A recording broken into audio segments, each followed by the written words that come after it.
Значи, ако ги погледнеме IKEA, Rolex, Lego и Mars, се поставува едно многу интересно прашање. Што имаат тие заедничко, освен тоа што нормално доминираат во своите индустрии? Па види, повеќето луѓе автоматски би предпоставиле дека што еден бренд е толку масивен и глобално препознатлив, сигурно секој може да купи дел од него на берзата. Токму така. Но тука лежи едно од најголемите изненадувања на кои налетавме. Вие не можете да купите ниту една единствена акција во ниту една од овие компании. Да, тие се целосно приватни. Буквално. И токму затоа, денес во оваа наша длабинска анализа правиме токму тоа. Ја демистифицираме скриената ДНК на бизнисите. Значи, како главен извор го користиме водичот како функционира бизнисот. И нема да се задржуваме на оние суви дефиниции за тоа што е профит. Апсолутно не. Сакаме да разбереме како се структурираат компаниите за да преживеат, да растат и на крајот да го освојат светот. Токму така. Како еден човек во обична гаража успева да создаде систем кој еволуира во глобална империја. За да го разбереме тој скок од гаража до глобален гигант, па мораме да почнеме од самиот темел. Значи да се вратиме малку назад во историјата. Бизнисот сушност започнал кога Homo sapiensот го напуштил номадскиот начин на живот. Значи кога престанале да бидат ловци-собирачи. Да, кога станале земјоделци. Ова овозможило нешто клучно – специализација на трудот. Луѓето почнале да стануваат вешти за многу специфични задачи. Океј, чекај, ајде да го разглобиме ова малку. Значи, штом престанавме да трчаме по храната и почнавме да ја одгледуваме, сфативме дека еден може да сади жито, а друг да прави алатки, нели? И така буквално се родил првиот бизнис договор. Буквално така. И од тие први земјоделци, кои разменувале стоки, денес доаѓаме до прашањето како најлесно се започнува собствен бизнис. Наједноставните, а воедно и најранливите форми се трговец-поединец и партнерството. Например, Ричард Бренсон го почнал своето царство токму како трговец-поединец, Стив Џобс и Стив Вознајк биле класично партнерство кога големеле првиот компјутер. Бил Хјулет и Девид Пакард исто така. Дури и Џон Рокфелер. Да, звучи многу романтично кога ги слушаш тие приказни. Но она што често се занемарува за тие почетоци е бруталната реалност на правната структура. Значи, овие луѓе не ризикувале само малку време и капитал. Тие функционирале со неограничена одговорност. Чекај да го разјасниме овој концепт на неограничена одговорност, бидејќи искрено мене ми звучи малку застрашувачки. Сакаш да кажеш дека ако јас отворам мал бизнис како трговец-поединец и работите тргнат наопаку, не губам само тоа што сум го вложил во фирмата. Буквално ја губиш границата меѓу себе и бизнисот. Сериозно? Да. Во очите на законот, вие сте едно исто. Ако твојот бизнис натрупа долгови кон добавувачи или, да речеме, некој клиент те тужи поради некаква грешка, па не постои правен штит. Значи можат да ми земат се. Апсолутно. Доверителите може да ти го запленат личниот автомобил, твојата приватна банкарска сметка, па дури и куќата во која живееш, за да го наплатат долгот. Ризикот е 100%. Искрено кажано, тоа е страшно. Ако ризикот е толков, зошто воопшто некој би почнал бизнис на овај начин?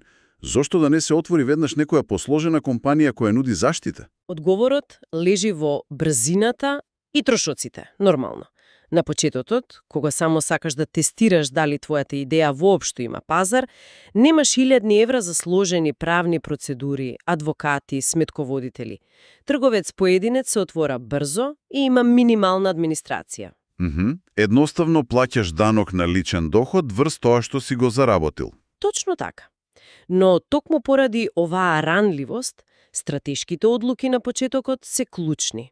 А една од најголемите грешки што ги прават почетниците според изворите е поврзана со именувањето на брендот. Ова ми беше многу интересно додека го читавме материјалот. Да, многу мина инстинктивно сакаат да го стават своето лично име на вратата од бизнисот. Па и мене тоа ми изгледа сосема логично.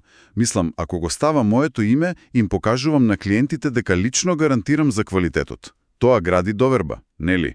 Може би звучи како одличен маркетинг потек на хартија, но од стратешки аспект е огромна стапица. Мора да ја гледаме статистиката, стапката на неуспех на новите бизниси во првите неколку години е огромна. Да, за жал.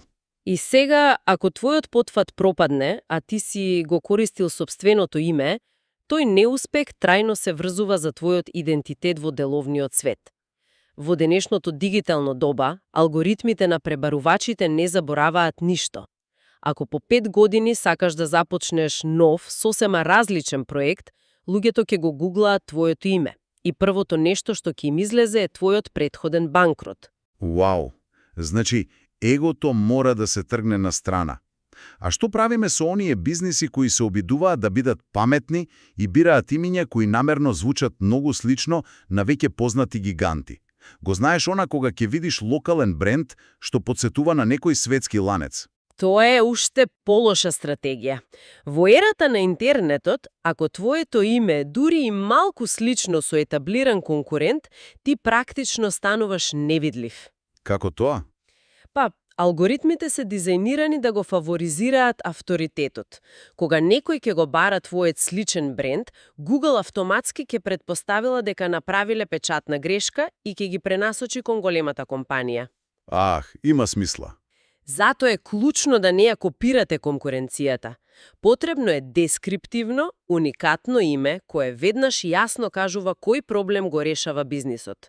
Добро, вака сега. Да речеме дека сме го преживеале почетокот. Сме одбрале паметно име, бизнисот генерира профит и почнува сериозно да расте. Но јас веќе не сакам секоја вечер да заспивам во страв дека една лоша деловна одлука може да ме остави на улица. Како се гради тој заштитен штит? Е, тука доаѓаме до една од најголемите иновации во историјата на капитализамот, компанијата со ограничена одговорност. Океј. Она што се случува овде е создавање на правна фикција. Државата ти дозволува да создадеш нов, посебен правен ентитет кој функционира како виртуелна личност. Оваа компанија може да склучува договори, да биде тужена и да должи пари. Но, твојот личен ризик сега е ограничен исклучиво на сумата што си ја вложил во акциите на таа компанија. Твојот дом и личните заштити се заштитени за тој правен зид. Еве, каде станува навистина интересно. Еднаш штом го имаме тој зид, се соочуваме со следната голема дилема на растот. Дали да останеме приватна компанија или да излеземе на берза како јавна компанија? И тука се враќаме на оној парадокс од почетокот со Лего и Ролекс. Како е можно овие титани да се приватни? Зошто би одбиле буквално милиарди долари свеж капитал што би го добиле преку берзата? Се сведува на еден единствен збор – контрола. Кај приватните компании акциите не се нудат на пошироката јавност, ги држат мал број луѓе, најчесто основачите, нивните семејства или тесен круг на инвеститори. И ова им овозможува нешто непроценливо – слобода, да носат долгорочни одлуки брзо. За разлика од јавните компании, нели? Точно. Замисли да си директор на јавна компанија. Твојата примерна обврска е да објавуваш квартални финансиски извештаи. Илјадници непознати акционерите притискаат да го зголемиш профитот на секои 3 месеци. Значи, постојан притисок. Огромен притисок. Ако имаш визионерска идеја која бара масивна инвестиција денес, но нема да донесе профит во следните 5 години, берзата ќе те казни веднаш, а акционерите веројатно ќе те отпуштат. Приватната компанија нема таков притисок. Таа може да си дозволи да губи пари краткорочно, за да доминира долгорочно. Ова ми потикнува една многу јасна аналогија во главата. Значи, да имаш приватна компанија е како да возиш свој личен автомобил, каде што ти си зад воланот, ти ја бираш музиката, ти одлучуваш по која рута ќе одиш, додека пак јавната компанија е како да возиш автобус полн со патници, кои во овој случај се акционерите. Тие постојано ти довикуваат колку брзо да возиш и каде да свртиш, но од друга страна тие плаќаат за горивото. Хаха, совршена аналогија. Инвеститорите го даваат тоа финансиско гориво кое е неопходно за масивна, агресивна експанзија, градењето фабрики на 3 различни континенти истовремено е речиси невозможно без капиталот од берзата. Но цената за тоа гориво е губењето на целосната автономија. Секогаш има цена. Да. И за да ја сватиме реалната слика во економијата, види го овој податок. Во САД постојат околу 27 милиони регистрирани компании. Помалку од 1% од нив се јавни компании. Само 1%. Да, помалку од 1%. Но токму тој мал процент располага со астрономски суми на капитал и го диктира темпото. На лондонската берза, например, има 2497 листирани компании кои оперираат според овие строги правила на транспарентност. Добро. Ако излегувањето на берза значи продавање на сопствената автономија за да се добие капитал за ширење, дали постои некаков хак во системот? Дали можам јас да го проширам мојот бизнис на илјадници локации широм светот, без притоа да морам да ги молам акционерите за пари? Па тој хак апсолутно постои и се нарекува модел на франшиза. Ова не е само метод на продажба, ова е метод на клонирање на успехот со туги пари. Како точно функционира? Страна е примачот на франшизата, независен предприемач кој ги вложува сопствените пари за да отвори локација. Тој го презема оперативниот ризик на терен, а за возврат плаќа одреден процент од заработката на матичната компанија. Постојат 3 главни вида. Кои се тие? Имаме производна франшиза, тоа е кога гигант за пјалоци дава право на локална фабрика да го полни нивниот сок. Потоа франшиза за производи, каде што салон добива ексклузивно право да продава одредена марка на автомобили. И третиот? И третиот е оној модел што вистински го промени светот, франшизата за бизнес формат, нели? Тука веднаш ми доаѓа Макдоналдс на памет. Да, точно. Овој модел експлодираше во Америка во 1940-тите години со брзата храна. Денес Макдоналдс има преку 31.000 локации ширум светот, а матичната компанија зема околу 11,5% провизија од заработката на секој од нив. Сега, чекај, сакам да бидам дјаволов адвокат за момент. Повели. Зарем овој модел не го прави примачот на франшизата еден обичен преплатен вработен? Размисли малку. Тој човек мора да земе кредит, да го изнаеми локалот, да ги вработи луѓето. Тој го презема целиот стрес ако нема клиенти, а матичната компанија само седи некаде далеку и се инкасира 11,5% без никаков локален ризик. Па, ако гледаш чисто математички, на површината, изгледа така. Но она што примачот на франшизата всушност го купува, не е само правото да користи познато лого. А што купува? Тој купува полиса за осигурување од банкрот. Кога отвораш независен ресторан од нула, статистичките шанси да пропаднеш во првата година се огромни, бидејќи се учиш на потешкиот начин. Со франшиза за бизнес формат ти го купуваш целото упатство за преживување. Макдоналдс не е во бизнесот со кулимарство, тие се во бизнесот со минимизирање на човечката грешка и оптимизација на процесите. Чекај, значи франшизата за бизнес формат не е само продавање на нивниот бургер, туку купување на систем во кој е пресметано дека фритезата мора да стои на точно 2 чекора од касата за да се заштедат секунди. Апсолутно се е систематизирано до најмал детаљ и точно е пропишано дури и под кој агол вработениот мора да го поздрави клиентот. Основачот Рей Крок, кој ја направи масивната експанзија на брендот, има една многу позната изјава. Тој вели, го ставив хамбургерот на производна лента. Вау, генијално. Замислата е дека кога еден купувач ке влезе во тој објект, тој не смее да примети апсолутно никаква разлика во услугата, без разлика дали се наоѓа во Њу Јорк, Лондон или Токио. Таа конзистентност му овозможува на франшизерот да се шири агресивно. И тука природно доаѓаме до моментот кога еден ваков систем ќе го исцрпи сопствениот национален пазар. Границите неминовно мора да се поминат ако компанијата сака да расте. Одиме во освојување на светот. Но, кога ќе излезеш надвор, дали го користиш истиот пристап во секоја држава? Овде забележав една суштинска разлика во материјалот помеѓу термините глобална и мултинационална компанија. Да, повеќето луѓе овие зборови ги користат како синоними во секојдневниот говор, но разликата е всушност огромна. Она што е фасцинантно овде е самата психологија на тоа како брендот гледа на светот. Глобалната компанија претпоставува дека светот е еден единствен, хомоген пазар. Значи, истиот производ на секаде. Точно. Создаваат еден идентичен производ и го нудат секаде, без компромиси. Најдобар пример е Apple. Паметниот телефон што ќе го купите во Париз е апсолутно истиот уред како оној во Лос Анџелес. Единственото нешто што се менува е преводот на јазикот на амбалажата. А од друга страна ги имаме мултинационалните компании. Тие очигледно сваќаат дека не можат да ја наметнат истата формула врз различни култури, па се прилагодуваат на локалната култура. Повторно можеме да го искористиме Макдоналдс овде, нели? Да, дефинитивно. Во Америка се синоним за говецко месо, но во Јапонија тие нудат хамбургери со ракчиње. Да. А во Малезија пак менито вклучува традиционална оризова каша со пилешко. Тие целосно ја жртвуваат глобалната стандардизација за да освојат специфичен пазар. И тоа бара неверојатна логистичка флексибилност. Ако сакаш да оперираш на тоа ниво, твојот синџир на снабдување станува застрашувачки сложен. Да го земеме Nike како пример. Океј? Нивниот мозок, луѓето задолжени за дизајн, се лоцирани во Орегон. Нивниот нервен систем, логистиката, е во Мемфис. Но кол-центрите се во Бангалор, Индија. А производството? Епа, мускулите на компанијата, самото производство е речиси целосно аутсорсирано низ Азија Пацифик регионот, каде што трошоците се оптимални. Ова е екосистем распратнат на 4 континенти.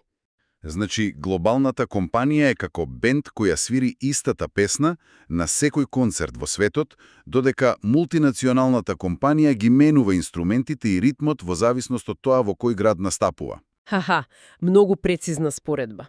И сето тоа функционира како совршено подесена машина.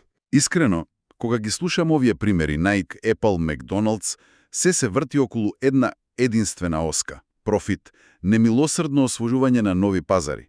И тука морам да прашам, дали самата ДНК на еден бизнис е програмирана само за да ги прави инвеститорите побогати? Или овој механизам може да служи на некоја друга цел? Ова е моментот каде што голем дел од луѓето имаат погрешна перцепција. Тука влегува филантропскиот сектор, односно непрофитните организации. Добра. Кога ќе слушнеш непрофитна организација, веројатно замислуваш мала група ентузијасти кои собираат донации. Но реалноста е дека овој сектор е вистински финансиски джин. Зборуваме за задруги, хуманитарни организации и фондации. Имаат иста структура како корпорациите. Апсолутно идентична. Имаат агресивни менаџери, бордови на директори, масивни буџети.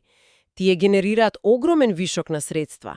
Разликата е само во една клучна работа. Нивната цел не е делење на профит на инвеститорите. Тој вишок, законски, мора да се реинвестира назад во заедницата.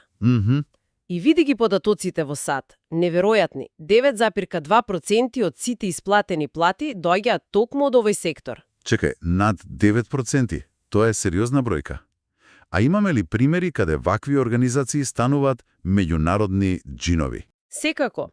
Јапонската земјоделска задруга Зенно има годишен обрет од 53 милиарди долари, а француската банкарска групација Креди Агрикол свртува околу 32 милиарди долари. Тоа се фрапантни суми. Па, што значи сето ова? Дека овие организации се финансиски джинови, исто како и корпорациите, но наместо профитот да оди во джепот на инвеститорите, дивидендата се исплаќа во форма на општествено добро. Точно. Механизмот е само рамка. Мисијата ја дефинира неговата крајна цел. Какво разглобување на системот? Ајде да направиме еден брз преглед. Почнавме од првите земјоделци и трговците поединци, изградивме штит преку ограничената одговорност, се размноживме преку франшизи, го освоивме светот како мултинационални гиганти и на крајот видовме дека бизнис моделот може да служи и за општо добро. Да, и сето тоа не покажува дека економијата постојано еволуира. Надоврзувајќи се на концептот на мултинационални компании, денес имаме нешто што се нарекува транснационални корпорации, платформи. Што е тоа сега? Тоа се ентитети кои самите по себе не произведуваат апсолутно ништо физичко. Тие го поседуваат само кодот, дизајнот и алгоритмот, а аутсорсираат буквално се останато. И ова отвара едно многу провокативно прашање за крај. Да чуеме. Доколку една ваква компанија, платформа, апсолутно се аутсорсира од производството во една држава, до кол-центрите во друга и логистиката во трета, дали во иднина бизнисите воопшто ќе имаат потреба од физичка матична земја или ќе постојат како чисти, дигитални, безгранични алгоритми кои лебдат над глобалната економија без да бидат врзани за ниту една нација? Вау! Значи, од еден човек во гаража кој го ризикува собствениот дом, еволуиравме до безгранични алгоритми кои не одговараат пред никого. Тоа е дефинитивно мисла што ќе не остави да размислуваме. Ви благодариме што бевте со нас во оваа длабинска анализа и се слушаме следниот пат.